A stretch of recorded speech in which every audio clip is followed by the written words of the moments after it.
Salut! Aujourd'hui on va partager 10 gestes techniques efficaces pour dribbler vos adversaires. Ça se passe sur Foot Détermination.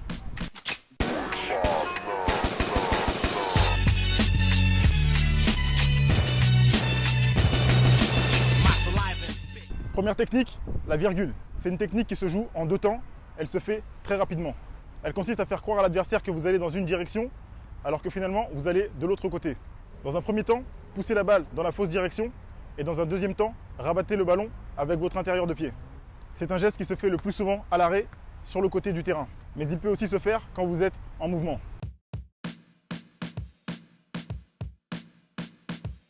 Deuxième technique, le crochet extérieur. Le crochet extérieur, c'est le dribble de base. La surface à utiliser est l'extérieur du pied. Il sert à éviter le défenseur quand il cherche à vous contrer. Pour que le crochet soit efficace, changez de rythme pile au moment où vous faites votre geste et accélérez derrière.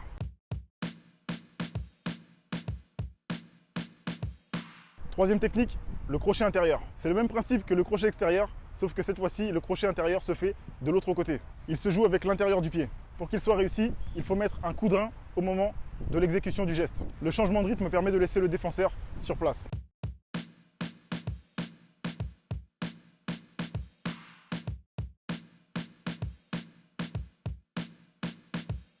Quatrième technique, le double contact. C'est une technique qui se fait en deux temps.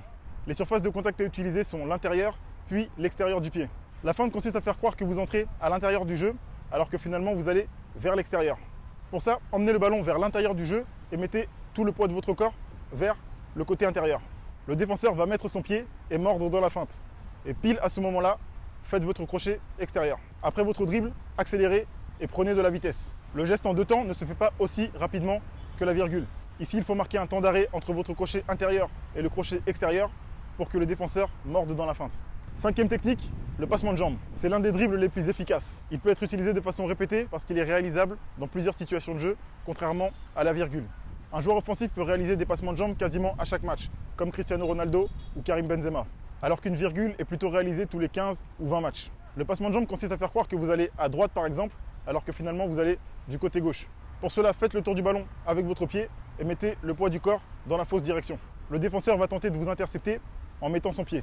À ce moment, partez de l'autre côté à l'aide de votre extérieur du pied. Vous pouvez aussi réaliser plusieurs passements de jambes d'affilée. Le plus important, c'est que le geste soit efficace. Sixième technique, le contrôle orienté intérieur.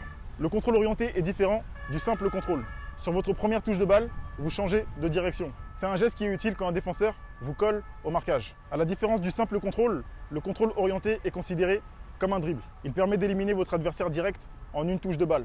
Quand vous recevez une passe, venez au devant du ballon et tendez l'intérieur de votre pied pour faire votre crochet intérieur. Le défenseur aura un temps de retard parce qu'il n'a pas le temps d'anticiper votre geste. Accélérez après votre geste technique. Un contrôle orienté ne sera pas efficace sans prise de vitesse derrière. Septième technique, le contrôle orienté extérieur. C'est le même principe que le crochet intérieur. Ce qui change, c'est simplement la direction du dribble. Pour avoir un temps d'avance sur l'adversaire, vous pouvez faire un appel contre appel. L'appel contre appel consiste à faire un appel en profondeur, comme si vous vouliez recevoir le ballon vers l'avant, mais finalement vous revenez sur vos pas pour recevoir le ballon. Ce qui fait que le défenseur aura un temps de retard sur vous pour vous contrer. C'est une tactique efficace pour déstabiliser l'adversaire et prendre l'ascendant. Pour le contrôle orienté extérieur, venez au devant du ballon au moment de la passe et tendez l'extérieur de votre pied. Les appels contre appels, les contrôles orientés sont des gestes indispensables pour des attaquants pour déstabiliser l'adversaire et se mettre dans les meilleures dispositions.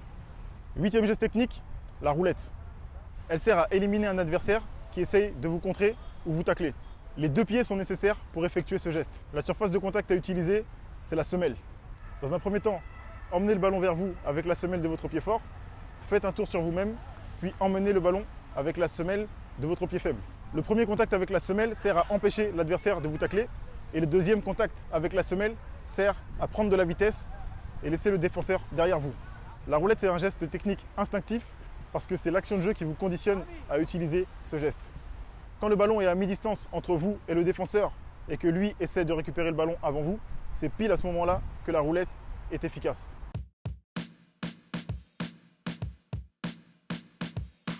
Neuvième geste technique, la feinte de frappe. La feinte de frappe consiste à faire croire à l'adversaire que vous allez tirer au but alors que finalement vous gardez le ballon dans les pieds. C'est une technique très efficace à l'entrée de la surface de réparation parce que le défenseur pense que vous allez vraiment tirer. Le défenseur aura pour réflexe d'avoir un geste de protection Par exemple, il va se protéger le visage ou bien il va tacler pour essayer de vous contrer. Pour réussir votre feinte de tir, vous devez mettre de la conviction, comme si vous alliez vraiment tirer au but. Techniquement, c'est exactement comme une frappe au but. Premièrement, levez la tête. Deuxièmement, élancez-vous. Troisièmement, armez votre tir. Et quatrièmement, à la place de tirer au but, faites votre feinte. Quand vous réussissez votre geste, ça vous permet d'avoir le champ libre pour préparer votre action et ajuster le gardien de but.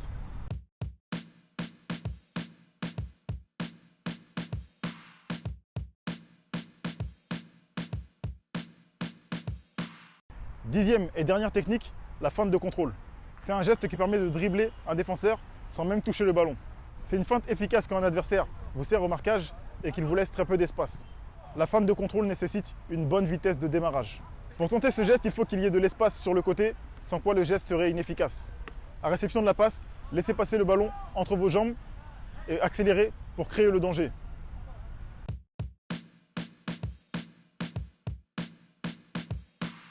C'était les 10 gestes techniques sur Foot Détermination.